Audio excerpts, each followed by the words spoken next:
সুদীর্ঘকাল ধরে বাংলার প্রতিটি মানুষের প্রিয় পছন্দের পিঠা চিতই পিঠা। চিতই পিঠা, চিতই পিঠা। আর চিতই পিঠা খেতে আমন্ত্রণ জানাচ্ছি মুসলিম হোটেল অ্যান্ড রেস্টুরেন্টে।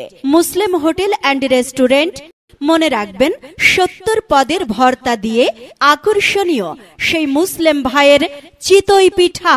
চিতই পিঠা, চিতই পিঠা। জোনাকি রে, হয় ক ওরে এত বান্ধবী নিয়ে কোনে যাচ্ছিস তোরা? ওই যে মুসলিম হোটেল অ্যান্ড রেস্টুরেন্টে যাচ্ছি, 70 পদের ভর্তা দিয়ে চিতই পিঠা খাতি। চিতই পিঠা খাতি ভারী মজা লাগে, খুব মজা লাগে। চল যাই খাবো। আর শোন, সাথে আবার ভাপা পিঠা, পাটি সাপটা পিঠাও আছে। তে চল সব খাবারে আজকে। হয় 70 পদের ভর্তা আছে, আবার